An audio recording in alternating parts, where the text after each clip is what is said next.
तो हेलो बच्चों, क्या हाल चाल। आई होप कि आप लोग स्वस्थ होंगे, मस्त होंगे और तंदुरुस्त होंगे। तो पिछले वीडियो में हम लोगों ने जाना था कि सर अवकलन क्या होता है। इस वीडियो में हम लोग जानेंगे कि अवकलन का ज्यामितीय मतलब क्या होता है। ठीक है, तो चलिए शुरू करते हैं। अवकलन का ज्यामितीय मतलब। चूंकि हिंदी मीडियम में आप लोगों को पढ़ा रहे हैं तो यहाँ पर जो है आप कोशिश करेंगे, मैं कोशिश करूंगा कि जितने भी भाषाएं हो, हमारी खुद की भाषा हो, उसमें जो है आप लोग इस अवकलन को समझिए। चलिए, अब इस अवकलन को समझने से पहले जो है हम लोग समझते हैं एक टर्म के बारे में जिसका नाम है ढलान। इंग्लिश में उसको बोलते हैं स्लोप। स्लोप यानी कि ढलान।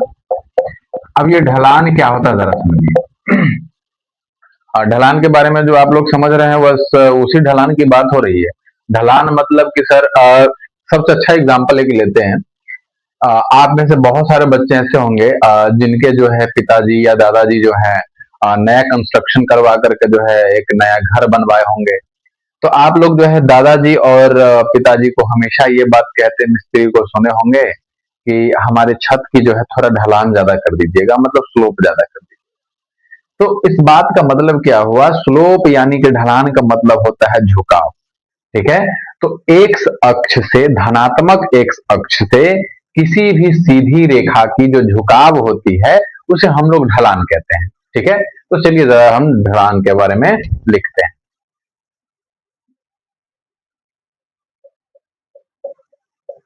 धनात्मक एक्स अक्ष से, धनात्मक एक्स अक्ष से किसी सरल रेखा के झुकाव को ढलान कहते हैं। ढलान कहते हैं। अब जरा यहां पर समझिए, मान लेते हैं कि हमारे पास दो बिंदु है। हमारे पास कोई एक बिंदु ए है जिसका निर्देशांक मान लीजिए x1 कॉमा y1 है, और कोई दूसरा बिंदु है हमारे पास बी जिसका निर्देशांक x2 कॉमा y2 है। अब यहां से जरा देखिए कि सर एक सीधी रेखा यहां से हम खींचते हैं तो धनात्मक एक्स अक्ष जो हमारे पास होगा, इसका जो है हमारे पास ये रेखा हो जाएंगी, और y अक्ष जो होगा हमारे पास ये रेखा हो जाएगी। अब जरा यहां से ध्यान दीजिए कि अगर इसको हम अगर O बोलते हैं तो हमारे पास त्रिभुज ABO, ये हमारे पास एक समकोण त्रिभुज बनता है। और समकोण त्रिभुज जब बनता है तो इस कोण को अगर हम थीटा मान लेते हैं तो गणित के अंदर जो है ढलान को किस तरीके से परिभाषित किया जाता है ये बताया जाता है। जरा आप इस बात को समझे। अब यहां पर जो है ढलान हमारे पास जो है, ढलान बराबर जो है गणित में ये बोला जाता है कि सर y2 माइनस y1 अब बटे x2 माइनस x1। इस बात का मतलब हुआ कि सर y अक्ष में ऊपर वाला निर्देशांक माइनस नीचे वाला निर्देशांक, अब बटे हमारे पास x अक्ष में ऊपर वाला निर्देशांक यानी कि बाद वाला माइनस पीछे वाला। अब यहां पर जो है जरा देखिए, अगर हम ढलान की बात करें तो सर यहाँ पर y2 की जगह पर हमारे पास y2 ही है, और x1 y1 की जगह पे y1 ही है हमारे पास। तो हम ये बात आराम से लिख सकते हैं। दूसरी बात जरा देखिए, अगर हमारे पास ये एक समकोण त्रिभुज था तो ये वाली अगर हम इसको बोल दे कि सर ये डेल्टा एक्स है, और इसको बोल दे कि सर हम डेल्टा वाई है, कोई दिक्कत? बिल्कुल कोई दिक्कत नहीं होनी चाहिए। तो यहां से जो है सॉरी, इसकी जगह पर हम क्या लिख सकते हैं, डेल्टा वाई बटे डेल्टा एक्स। यहाँ पे देखिए हम x2 माइनस x1 करते हैं तो हमें कोई डेल्टा x मिल जाएगा, सिमिलरली उसी प्रकार से जो है y2 माइनस y1 करते हैं तो डेल्टा y मिल जाएगा। तो हम यहाँ से ढलान बराबर ये बात लिखें। अब इतना बात जब ढलान के बराबर लिख दिए तो जरा ये समकोण त्रिभुज के अंदर देखिए। समकोण त्रिभुज के अंदर जो है डेल्टा y बटे डेल्टा x, क्या आपको ये पता नहीं चल रहा है ये लंब हो जाएगी और ये आधार हो जाएगी। तो लंब बटे आधार जो है हमारे पास क्या होता है, हमारे पास tan थीटा होता है। क्या होता है सर, tan थीटा।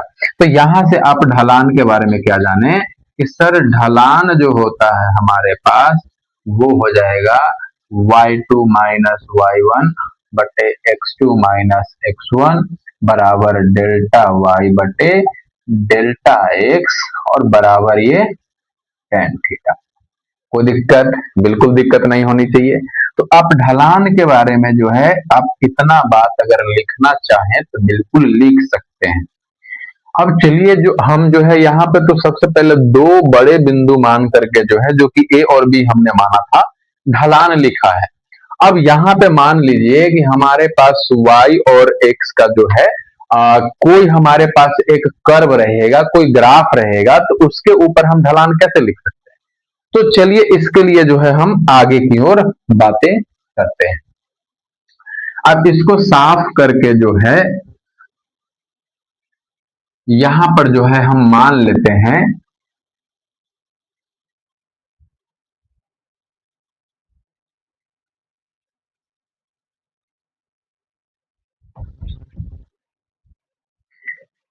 यहां पर हम मान लेते हैं कि हमारे पास जो है y और x का कोई ग्राफ है। माना कि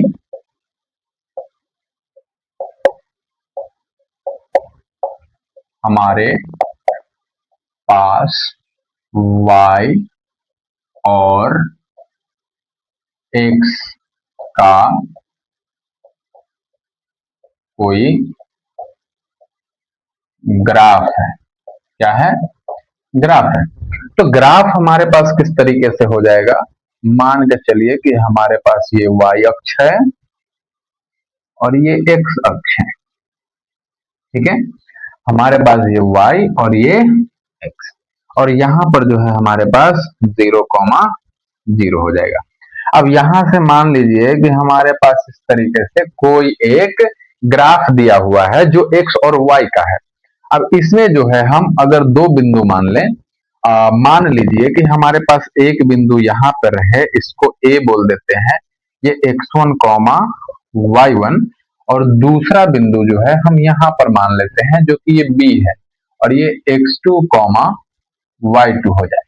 तो यहां से जो है जरा देखिए, अगर एक सरल रेखा यहां से हम खींचते हैं, क्या खींचे, एक सरल रेखा खींचे, तो यहाँ पर जो है ये हमारे पास x अक्ष इधर हो जाएगी और y अक्ष इधर हो जाएगी, और यहाँ से जो है 90 डिग्री का कोण बनेगा, और यहाँ से मान लीजिए कि वही थीटा बनेगी।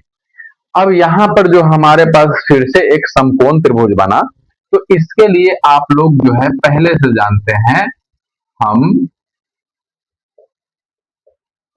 जानते हैं कि सर ढलान, आप एक बात और ध्यान में रखिएगा, ढलान को हम लोग छोटे m से सूचित करते हैं। तो हमारे पास जो है ये y2 माइनस y1 बटे x2 माइनस x1 बराबर डेल्टा y बटे डेल्टा x हो जाएगी। कोई दिक्कत की बात नहीं है। अब यहां पर मान लीजिए कि हम अगर बिंदु B को जो है बिल्कुल नजदीक लेकर के आ जाएं, किसके, A बिंदु के। अब A बिंदु के नजदीक ले आएंगे तो यहां से अगर हम लंब खींचते हैं तो हमारे पास क्या हो जाएगी, इस तरह ये जो है विकर्ण हो जाएंगी, और ये छोटा सा आप देख रहे हैं कि x में कोई बदलाव आ रहा है, तो यहाँ पर y में भी जो है छोटा सा बदलाव आ रहा है। अब बहुत ही छोटे बदलाव को जो है सर हम dy और बहुत ही छोटे x में बदलाव को dx लिखते हैं। सबसे पहले आपको बता दें, ये डेल्टा जो लिखा हुआ है इसका भी मतलब होता है बदलाव, लेकिन इस डेल्टा का मतलब जो है एक बड़े बदलाव से होता है, और ये वाला जो डी लिखा हुआ है इसका भी मतलब होता है बदलाव। लेकिन इस डी का मतलब जो है बहुत ही छोटे बदलाव से होता है। मतलब मान के चलिए कि एक्स में बहुत छोटा बदलाव हो गया, जैसे कि पिछले वीडियो में हमने समझाया था कि सर डेल्टा एक्स का वैल्यू जो है 0.00000, जितना बार मन करे लिख लीजिए और लास्ट में कहीं वन, इतना छोटा कर देंगे। तो सर वाई का भी वैल्यू तो उतना ही छोटा होना चाहिए। बिल्कुल होगी सर। तो अब यहाँ पर जो है बिंदु बी को ले आएंगे जब यहाँ पर, तब हमारे पास अब ढलान क्या हो जाएगी, एक्स में तो बहुत छोटा बदलाव आ गया, उसकी वजह से वाई में भी बदलाव आया है सर। तो यहाँ पर ढलान एम बराबर जो है हमारे पास ये हो जाएगा। अब यहाँ पे ध्यान दीजिए, इतने छोटे बदलाव को दिखाने के लिए जो है हम एक टर्म का यूज करते हैं जिसको बोलते हैं लिमिट। ठीक है। अब लिमिट कहने का मतलब ये हुआ कि सर अगर हम डेल्टा एक्स को यहाँ पर बहुत छोटा कर दिए हैं, बहुत छोटा कर दिए हैं, तो उसकी वजह से हमारे पास डेल्टा वाई भी बहुत छोटा हो गई है। अब सिंपल था मतलब ये समझिए, पिछले क्लास में भी मैंने जो है एक एग्जांपल दिया था, वो गन्ने की जूस पेरने की मशीन और गन्ने की जूस के बारे में। तो वही एग्जांपल फिर से मैं लेता हूँ। मान के चलिए कि हमारे पास गन्ने पेरने की मशीन है और उसमें जो है मैंने इतना बड़ा जो है गन्ने का डंडा डाला, तो हमें जो है इतना ज्यादा जो है जूस मिलेगी। अब उसी में अगर इतना छोटा टुकड़ा काट करके अगर हम गन्ने का डालें तो क्या होगा सर, 2-3 बूंद जो है उससे जूस मिलेगी। तो उसी प्रकार से मान के चलिए कि हम जो है यहाँ पर डी एक्स को समझ लीजिए कि गन्ना का छोटा सा टुकड़ा है। तो अगर ये छोटा सा टुकड़ा डाले हैं अगर ढलान के अंदर, तो सर जूस जो है डी वाई मान लीजिए कि जूस है, तो जूस भी तो थोड़ा सा ही मिलेगी सर। तो यहाँ पर जो है अब उस छोटे टुकड़े को जो है जूस बनाया जा रहा है थोड़ा सा, उसको आप समझ लीजिए कि ये लिमिट होगा। तो लिमिट जो है delta x approaching to zero, और ये डेल्टा वाई बटे डेल्टा एक्स बराबर हमारे पास क्या हो जाएगा। अब इतने छोटे से बदलाव को दिखाने के लिए अब डी को जो है वाई को जो है डी वाई बटे हम डी एक्स लिख सकते हैं।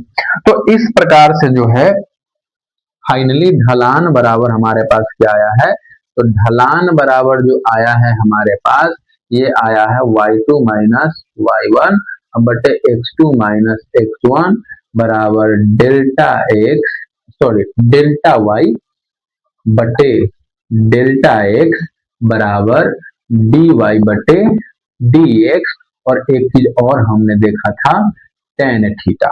तो आई थिंक कि आपको जो है ये ढलान समझ में आया होगा। ठीक है।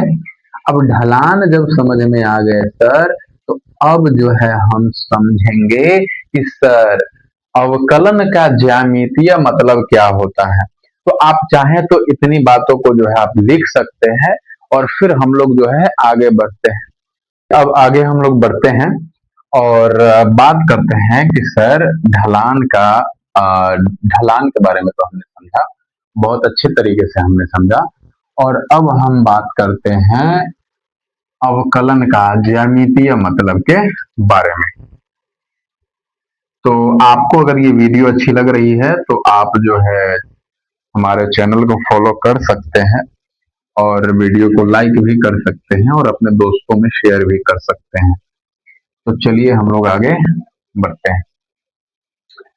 सबसे पहले तो आप लोग ये जानिए कि स्पेशली जो है मैं हिंदी मीडियम के बच्चों के लिए जो है, क्योंकि मैं ऑफलाइन सेंटर में भी पढ़ाता हूं तो मैं बच्चों का कठिनाई समझ सकता हूं, वहां पे काफी बच्चों को दिक्कत होती है।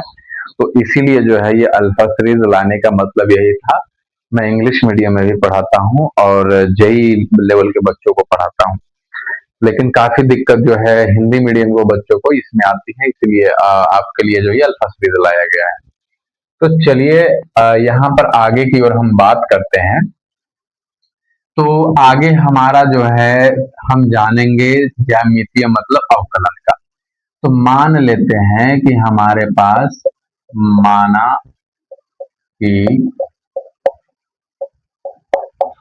हमारे पास कोई फलन और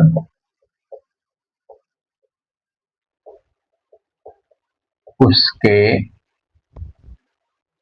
फलन और उसके चार का ग्राफ दिया हुआ है। अब सपोज करिए कि हमारे पास जो है इधर जो है फलन हो जाएंगे, जो y अक्ष में मान के चलिए कि फलन है, और x अक्ष में मान के चलिए कि हमारे पास चर है।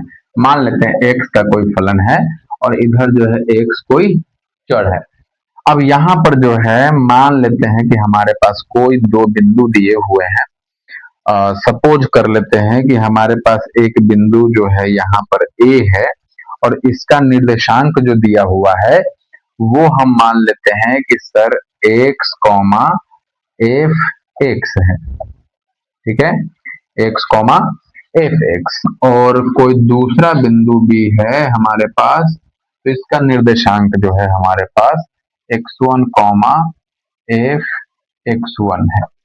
ठीक है, अब यहां से जब हम लाइन खींचेंगे, एक सरल रेखा खींचेंगे सर, तो यहाँ पर जो है हमारे पास ये सरल रेखा जो है ये एक्स अक्ष के साथ कोई कोण बनाएगी जिसको हम थीटा बोलते हैं। और यहां से अगर लंब खींचते हैं हम, तो सर ये हमारे पास फिर से एक समकोण त्रिभुज बन गई।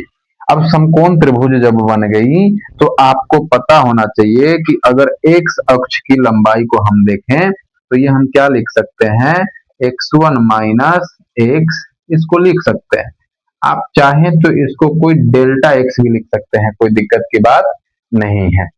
अब दूसरा जो है हम देखिए यहाँ पर क्या लिखेंगे, इसको जो है हम F x one minus F x लिख सकते हैं। अब ये बात लिखेंगे तो हमारे पास कोई ये डेल्टा एफ एक्स हो जाएगा। आई होप कि आप लोग को इसमें दिक्कत नहीं हो रही होगी और ये काफी अच्छे से समझ में आ रही होगी। तो चलिए आगे अगर हम बात जाने ढलान की, तो अब इसके लिए जो है हम ढलान क्या लिखेंगे, सर ढलान बराबर जो है हम y2 माइनस y1 बटे x2 माइनस x1 पीछे पढ़ के आए हैं। अब यहाँ पर जो है कोई फलन और उसके चर के ग्राफ पर अगर हम देखेंगे तो y2 के जगह पर हमारे पास क्या है सर, f(x1) है। तो हम यहाँ पे लिखेंगे f(x1) माइनस f(x), अब बटे हमारे पास x2 के जगह पर ये x1 है और माइनस x, जैसा कि आप यहाँ पर देख भी सकते हैं। अब यहाँ पर जो है ढलान बराबर हम क्या लिखेंगे, ढलान बराबर जो है सर हम यहाँ से जो है लिख सकते हैं, इस बात को अगर हम डेल्टा एफ एक्स लिखें और इसको डेल्टा एक्स लिखें तो किसी को किसी प्रकार का दिक्कत नहीं होना चाहिए। अब यहाँ पर जो है ये हमारे पास कहीं ना कहीं tan थीटा के ही बराबर हो जाएंगे। अगर यहाँ पर त्रिकोणमितीय रेशियो की अगर हम बात करेंगे तो लंब बटे आधार। तो हमारे पास जो है यहाँ पर ढलान की बात होगी, अतः ढलान बराबर हमारे पास क्या हो जाएगा, हमारे पास जो है F x one minus F x बटे x1 माइनस एक्स बराबर delta f x by delta x और बराबर ये tan थीटा। तो हमारे पास जो है ये ढलान हो जाएंगे। तो आप इतना बातों को जो है नोट करिए, फिर हम लोग आगे की ओर बढ़ते हैं। अब आप लोगों ने इतनी बातें नोट कर ली है, तो चलिए अब हम आगे बात करते हैं। जैसा कि हमने जो है पीछे एक ग्राफ लिया था, रैंडम सा ग्राफ, और उसके ऊपर हमने स्लोप की बात करी थी, उसी प्रकार से यहाँ पर भी हम लोग बात करेंगे। अब यहाँ से जो है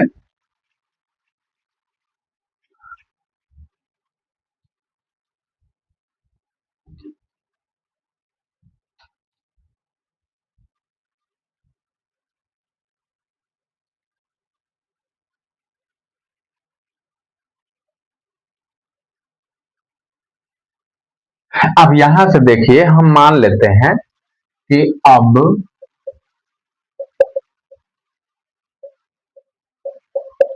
माना कि हमारे पास एक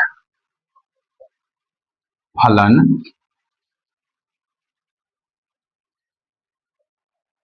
तथा चर का कोई ग्राफ दिया है। ठीक है, तो अब इसके ऊपर जब हम बात करेंगे तो जरा देखिए,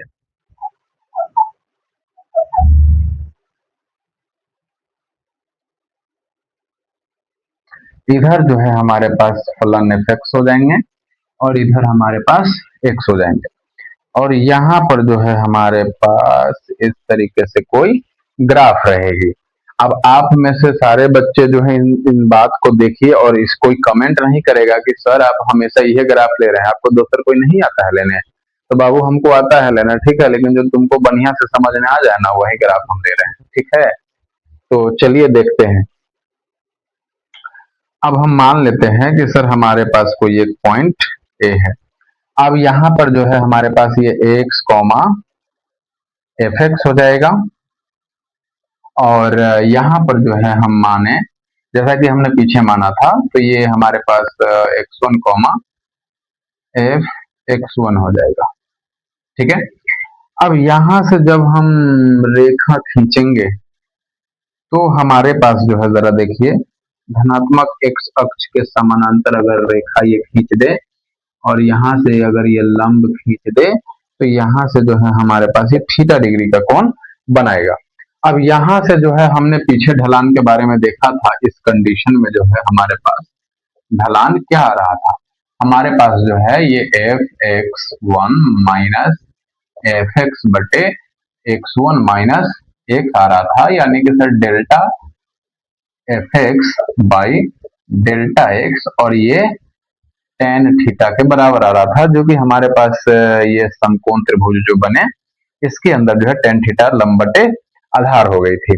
अब यहाँ पे समझिए कि अगर बिंदु बी को बिल्कुल खिसकाते खिसकाते खिसकाते अगर हम यहाँ ए के नजदीक ले आए, क्या करें, ए के नजदीक ले आए, तो ए के नजदीक जब ले आएंगे तो आप देख रहे हैं कि एक्स में बहुत छोटा सा बदलाव आया है, जिसकी वजह से वाई में भी बदलाव आ गया है। तो अब एक्स में आए बदलाव को मान के चलिए कि हम लोग लिखते हैं, इसको डी एक्स बोल देते हैं। क्या बोल दें, डी एक्स। तो इसके वजह से y में जो आया बदलाव होगा, क्योंकि y में एफ एक्स है, तो हमारे पास ये हो जाएगा डी एफ एक्स। अब यहां से इसके लिए अगर हम स्लोप की बात करेंगे, ढलान की बात करेंगे, तो हमने पीछे अभी देखा था ढलान जब पढ़ा था तब, तो ढलान बराबर जो है हमारे पास क्या हो जाएगा, limit sir delta x approaching to zero, और यहाँ पर जो है डेल्टा एफ एक्स बटे डेल्टा एक्स। अब ये बातें आपने जब देखा तो यहाँ पर हो जाएगी क्या कि सर अगर डेल्टा एक्स को बहुत छोटा कर रहा है, तो जैसे कि हम पीछे भी एग्जांपल लिए थे कि 0.00000 जितना बार मन करे जीरो करके लास्ट में वन ले लीजिए। अगर डेल्टा एक्स को इतना छोटा अगर हम ले लेते हैं तो सर यहाँ पर डेल्टा एफ एक्स का भी वैल्यू बहुत छोटा हो जाएगा। और एक अच्छा एग्जांपल मैंने पहले भी लिया था और अभी भी लेंगे कि जब हम मशीन के अंदर छोटा सा गन्ने का टुकड़ा डालेंगे तो जूस भी तो थोड़ा सा एक दो बूंद मिलेगी। तो इसीलिए जो है हमारे पास यहाँ पर जो है क्या हो जाएगा, ये d f x by d x आ जाएगी। अब यहाँ पर जब d f x by d x आया तो ओवरऑल यहाँ से ढलान बराबर हम क्या लिख सकते हैं सर, हम लिख सकते हैं सर डेल्टा एफ एक्स बटे डेल्टा एक्स बराबर जो है D f x by d x, यानी कि टेन थीटा। अब ढलान का ज्यामितीय मतलब अब निकल करके क्या आया सर, कि सर किसी भी फलन और उसके चौर के ग्राफ के ऊपर ढलान जो होता है किसी बिंदु पर, उस ग्राफ का जो है अवकलन कहलाता है। क्या कहलाता है, अवकलन कहलाता है। यहां से जो है इसको आगे हम अवकलन भी लिख सकते हैं। ठीक है, तो यहां से जो है आई होप कि आपको ये बातें समझ में आ गई। एक बात फिर से मैं रिपीट कर देता हूं, किसी भी ग्राफ के ऊपर, किसके ग्राफ, किसी भी फलन और उसके चर के ग्राफ के ऊपर किसी बिंदु पर या किसी बिंदु पर जो है ढलान जो होती है उस बिंदु पर उस ग्राफ के अवकलन के बराबर होती है। तो आपको आई थिंक कि इतनी बातें समझ में आ गई होगी। तो चलिए आज की वीडियो को इतने पर ही खत्म करते हैं और अगले क्लास में हम लोग आगे की बात जानेंगे। तब तक के लिए बहुत बहुत धन्यवाद।